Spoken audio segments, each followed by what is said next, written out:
कोतवाली थाना क्षेत्र का रहने वाला राम बाबू पहुंचा गोरखपुर जर्नलिस्ट प्रेस क्लब, धोखे से घर कब्जा करने का लगाया आरोप।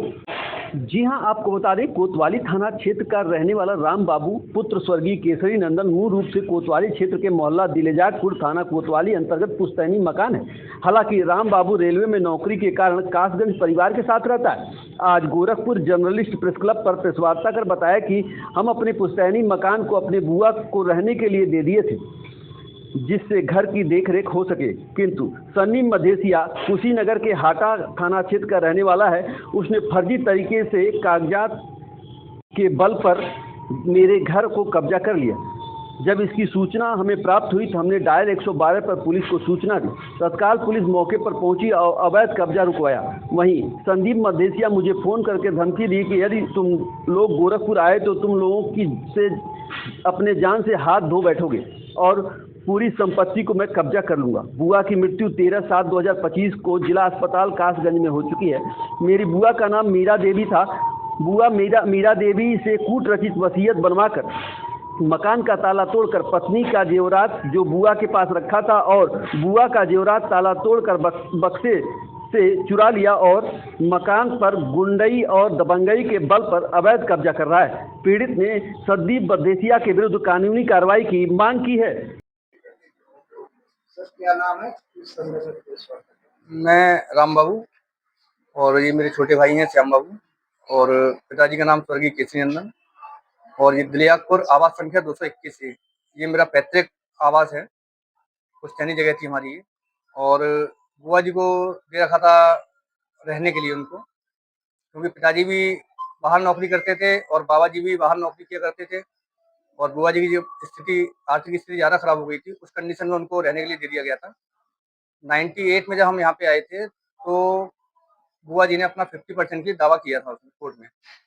98 से लेकर 2018 तक कोर्ट में केस चला और 2018 में हमारे पक्ष में केस खारिज हो गया। तो उसमें बुआ का कहीं नाम तो था नहीं, नाम का उसमें कुछ आया है कोर्ट की तरफ से आदेश। अब लेकिन हमारे पक्ष में जब हम सोच रहे थे उनसे खाली करवाएं, उसी टाइम उनके परिवार में 2-4 कैजुअलिटी लगातार हो गई। उनके जो 2 लड़के थे, 1 लड़की, और हमारे फूफा जी 3-4 लोग जब डेथ हुए हैं, तो उस कंडीशन में हम भी उनसे कह नहीं पाए कि वो बड़ी बूढ़ी बेचारी बुढ़ापे में कहाँ जाएंगी। और उसके बाद कहीं से एक सनी मदेसिया उर्फ सोनू, सन ऑफ राम सकल मदेसिया, हाटा कुशीनगर के निवासी हैं, ये इनके कहीं से टच में आए और इनको बुआ जी को बहला फुसला के इनसे एक फर्जी बैनामा करवा के 24/6/25 में बैनामा हुआ है, और ना उसका भी दाखिल खारिज हुआ है। और उसमें भी नगर पालिका के जो बाबू लोग हैं उनकी पूर्ण सहमति से उन्होंने जो मेरा आवास संख्या 221 था उसका एक पार्टीशन करवाया 221A, और उसी को आधार मान के ये बैनामा करवाया गया है, फर्जी बैनामा। और मैं यहाँ कोतवाल साहब के पास भी गया। पहले जब मुझे मालूम पड़ा बुआ जी का दाह संस्कार करने के बाद, मैं सीधे 112 पे कॉल किया, वहाँ से पुलिस आई, लेकिन अब अंदर बता रहे हैं कि शायद काम वाम चल रहा था, बाहर से ताला पड़ा हुआ था।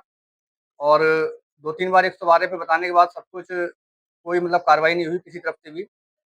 कोतवाल साहब के पास मैं गया, उनको मैंने 17 तारीख को लिखित में दिया अपना प्रार्थना पत्र, लेकिन उस पर भी कोई कार्रवाई नहीं। कोतवाल साहब ने भी बुलवाया उनको, और मैं आज 1922 से लेके अभी तक के पेपर दिखा रहा हूँ। और जो सनी मदेसिया हैं उनके पास एक केवल 24/6/25 को जो बैनामा हुआ है उस वो अपना कोतवाल साहब के सामने पेश किए थे, और कोतवाल साहब सीधे सीधे बोल दिए तहसील दिवस के लिए। तहसील दिवस में गए, वहाँ भी कोई कार्रवाई नहीं हुई। और भी जो उच्च अधिकारियों हैं उनसे भी मुलाकात करी है, लेकिन मुझे मतलब न्याय नहीं मिल पा रहा है। आज मतलब योगी जी के शहर में बैठ के और मेरे साथ ये घटना घट रही है, तो शहर में और क्या स्थिति होगी। मैं चाहता हूँ कम से कम जो अवैध कब्जा जो हो रहा है इस पे रोक लगाई जाए। मैं भले ही इंतजार कर लूंगा, जो न्यायालय करेगा अच्छा ही करेगा, हमारे हित में ही करेगा, लेकिन जो सनी मदेशिया टाइप के लोग हैं इनके ऊपर FIR करके कार्रवाई अवश्य की जानी चाहिए।